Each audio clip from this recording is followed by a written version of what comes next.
এক সাধু বাবা আমার হাত দিকে কইছিল বড় হওয়ার পর আমি নিচের চুল ফালিয়া খামু। কথাটা কেমনে কেমনে মিলা গেল দেখেন। বড় হওয়ার পর আমি হলুদ সাংবাদিক হইছি। কিচ্ছু করার নাই, কপালে যদি চুল ফালানো লেখা থাকে তাহলে চুল ফালিয়ে খাইতে হইব। এখন প্রথমে যাবো কেক পট্টিতে, খুব ট্রেন্ডিং এ আছে, নিউজ বানাইলেই লাখ লাখ ভিউ। তারপর যাবো সিজান ভাইয়ের ভাতের হোটেলে, যাই উল্টা পাল্টা প্রশ্ন করবো, সিজান ভিডিও ছাড়লেই ভাইরাল। আর যেহেতু দুপুর হয়ে গেছে, ফ্রিতে গরুর মাংস দিয়ে 1 প্লেট ভাত ছাটিয়ে দিমু, কাম হইলো খাওয়ানো হইলো। কি গো ভাই, এই জায়গায় এত মানুষ কে? কি হইছে এই জায়গায়? ভাই এই জায়গায় একটা লাশ খুন হয়েছে। ভাই দেখা তো মনে হইতাছে 6-7 বছরের কোনো বাচ্চা। নিউজটা নিয়ে নি মনে কি? যা বেটা, এটা ট্রেন্ডিং টপিক নাকি? এটা ছাড়লে কি ভিউ হইব? ট্রেন্ডিং টপিক খুঁজ, যেগুলো ছাড়লেই ভাইরাল। তাইলে ভাই কন্টেন্ট ক্রিয়েটর শিবন মিয়া আছে না, ও নাকি ওর মায়েরে ভাত দেয় না, কিন্তু বিরিয়ানি দেয় 3 বেলা। বিরিয়ানি দেয় কাইটা, এই যে ভাত দেয় না, এই জিনিসটা হাইলাইট করে নিউজ বানাইলে কেমন হয়? এর লিগাই তো আমি তোরে আমার লগে রাখি। হলুদ সাংবাদিক হওয়ার পরে আমরা উল্টা পাল্টা নিউজ বানানি করছি শুরু। এখন থেকে আমি তোর শিষ্য, তুই আমার গুরু। তাইলে চলেন ভাই আগে এই নিউজটাই বানাই।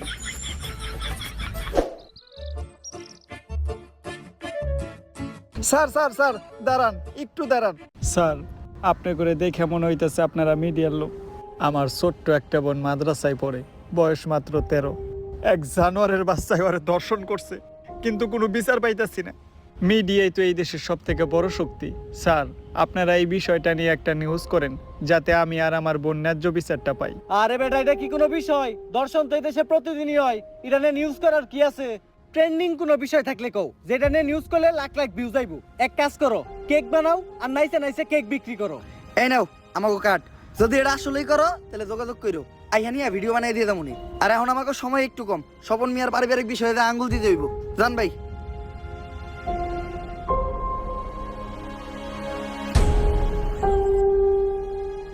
বইনে এক গ্লাস পানি লয় তো।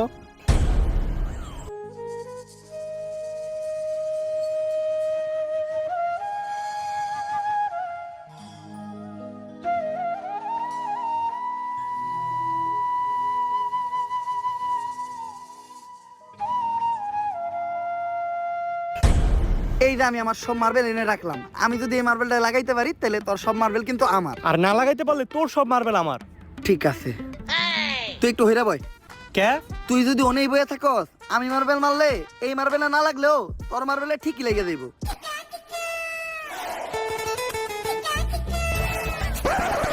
লাগে না, এই দে তোর সব গুড়ি দে। এনে এই গোটা কে? আমার কাছে তো এই কটা গুটি আছিল। তোরে বিশ্বাস করি না আমি, হাতুড়া তোর পকেট চেক করবো।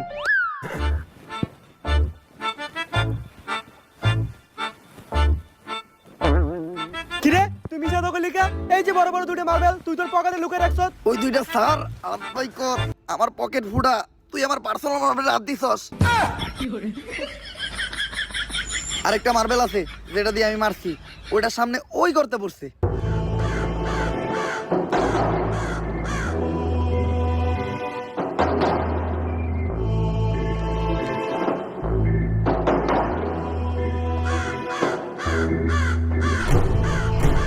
ওই কিরে আমার হাত আটকে গেছে, ওই তাড়াতাড়ি আয়, আমার এম থেকে ছুটা।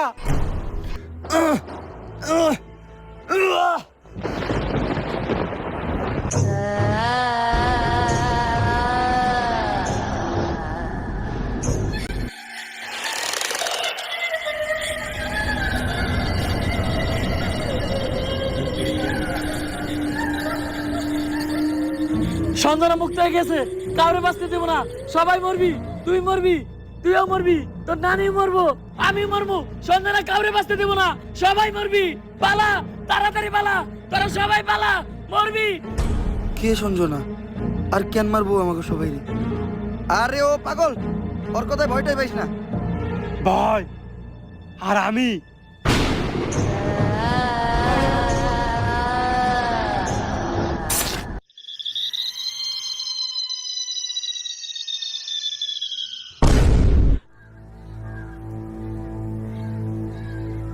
লাশ প্রতিদিন একটা করে খুন হইতেছে। কোন দেশে সহবাস করি আমরা? এই দেশে আমাদের কোনো নিরাপত্তা নেই, পুলিশ কি করে? গত 1 মাসে 10টারও বেশি লাশ পাওয়া গেছে, সবগুলো লাশই সাংবাদিকের। আর লাশগুলা পাওয়া যাইতেছে অনেক অলৌকিক ভাবে। আমি একটা রহস্যের গন্ধ পাইতাছি। স্যার এটা রহস্যের গন্ধ না, এটা আমার পাদের গন্ধ। সকালবেলা মোলাতে ভাত খাইছি। আর একটা উল্টাপাল্টা কথা কইলে খেতে ফেলে পিছন মেরে দিমু, পাবলিকের সামনে মুখ দেখাইতে পারবি না। লাশটা দেখে যা বুঝতে পারলাম, এইভাবে খুন করা কোনো মানুষের পক্ষে সম্ভব না। আর খালি সাংবাদিকরাই কেন খুন হইব? কানেকশন তো একটা আছে। এই কাজগুলো যে করতেছে ওরে পাইলে ঢুকাই দিয়ে ফুড়ে গেলাম। বস, দোকানের দায়িত্ব আমারই দিন, ফুটাইন আপনি। তোর কইছি না বেশি কথা না কইতে। তুই দেখ লাশের কাছে কোনো সূত্র পাস নাকি।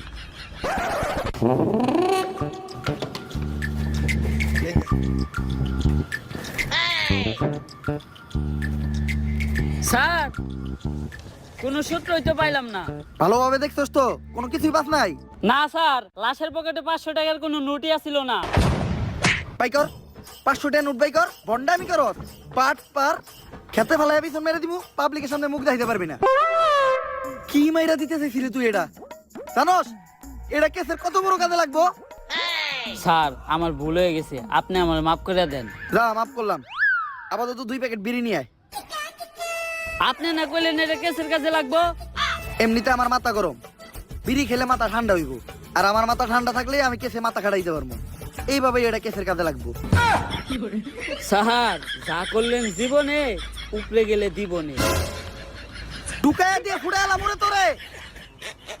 কি দায়িত্ব পালন করো তোমরা? খুনিদের তাড়াতাড়ি ধরে ব্যবস্থা করো, পুরো দেশ গরম হয়ে রয়েছে। এইভাবে এর আগে কোনো সাংবাদিক খুন হয় নাই। স্যার, খুনগুলো অনেক অলৌকিক ভাবে হইতাছে। এই এরিয়াতে যখনই কোনো সাংবাদিক ঢুকতাছে তখনই ওরা মেরে লাইতাছে, আর কোনো চিহ্নও রাখতাছে না। স্যার, এই যে আপনার বিড়ি। আর বাকি যেটি আবার চড়ি টেহা পাচ্ছে উল্টা, আরো আমার 80 টাকা ভরার লাগছে। আমার 80 টাকা দেন। এত টিয়া লাগলো কে? স্যার, বিড়ির দাম বাড়ছে। ল দোকানদারে যাই দিগামু। আরে স্যার, আমি তো মজা করছি। বিড়ি কিনছে 80 টাকা দেয়া, এই যে আপনার 420 টাকা বাড়ছে। বাট পার ঢুকায় দিয়ে ফুড়ে এলাম। আরে বেটা, ফাও পেচাল বাদ দিয়ে খুনিরে কেমনে ধরা যায় ওইটা চিন্তা কর। স্যার, খুনিরে ধরার বুদ্ধি একটা আমার কাছে আছে।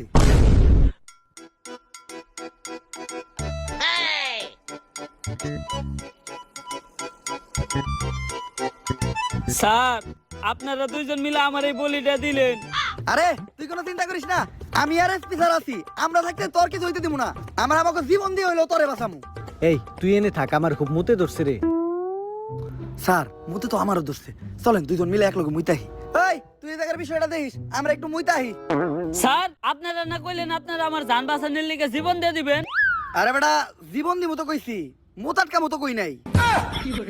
থাক মুইতাহি।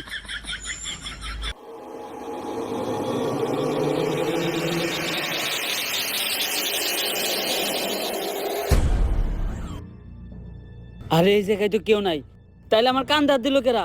ভূত আইলো নাকি? আরে না, ভূত বলতে কিছু নাই। তেঁতুলের আসার টক, ভূতের নানিরে পক পক। কার নানিরে পক পক?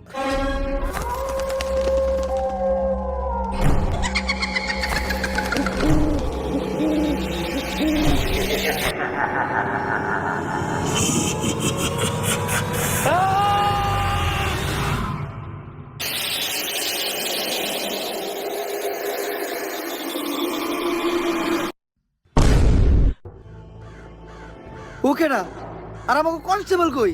নিয়ে গেছে, সঞ্জনারে নিয়ে গেছে। বাঁচবি না, তারা কেউ বাঁচবি না। সঞ্জনার আজ থেকে যদি বাঁচতে চাস, জলদি করে তারা তান্ত্রিক লালুর কাছে যা। কারণ তান্ত্রিক লালু ছাড়া সঞ্জনারে কেউ আটকাতে পারবে না। বাঁচবি না, তারা কেউ বাঁচবি না।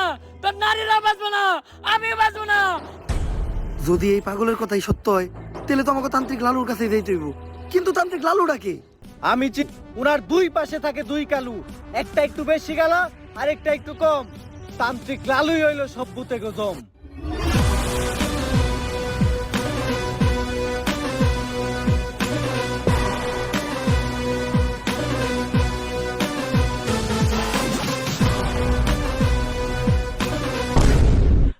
লালু ভাই, আমাকে নিয়ে যে বন্ডামি শুরু করলেন, সত্যি সত্যি যদি কোনোদিন ভূত তারা লাগে, তাহলে কি আপনি পারবেন?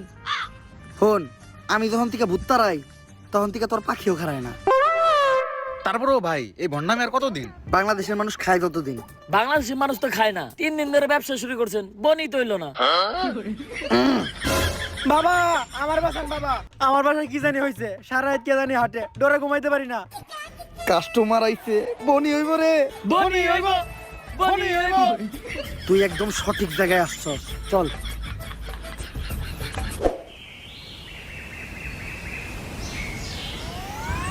বাট! তুই ঠিকই কইছিলি, তোর এই বাড়িতে কিছু একটা আছে, আমি সিগন্যাল পাইতাছি। কিন্তু বাবা আমার বাড়ি তো এটা না, আমার বাড়ি তো আরো সামনে। আরে সামনে আর কি, ওইটার সিগন্যাল আমি এন থেকে পাইতাছি। আমার ক্ষমতা সম্বন্ধে তোর ধারণা নাই, আমি যা যা কমু তাই তাই মিলা দেব। প্রতি রাইতেই তোর বাসার থেকে নুপুরের আওয়াজ আহে। না রাইত তৈলেই টিনের সালে কেউ না কেউ ঢেল মারে না, তাইলে অন্তত ঘরের জিনিসপত্র ভাঙচুর করে। এটাও তো করে না। বুঝছি, তার মানে এই ভুট্টা অনেক ডেঞ্জারাস। তোর বাসায় যাওয়া যাইব না, এই জায়গার থেকে ওই ভুট্টারে দাঁড়াইতে হইব। ভূত তাড়ানোর লেগে যে জিনিসগুলো আনতে কইছিলাম ওই জিনিসগুলো আনছস? হ বাবা আনছি, এই নেন আপনার রুটি কলা আর মোমবাতি। কিন্তু লালু ভাই ভুট্টারাইতে আবার রুটি গলা লাগবো কেন? আরে ভূতটা আমি খালি মোমবাতি দিয়ে দাঁড়ামু, রুটিগুলো তো আমার নিজের খাওয়ার লেগে আনছি। নে তুই মোমবাতিটা জ্বালা, আমি মনে মনে মন্ত্র পড়তাছি। মোমবাতি জ্বালানোর লগে লগে ভূতে নেয় হাজির হইবে। লালু ভাই মম জ্বালাইলে কি আসলে কোনো ভূতাইবো? হন, আমি যে সময় থেকে মোম জ্বালায় ভূতানি ওই সময় তোর পাখিও খারায় না। কথা না কয়ে মোম জ্বালা।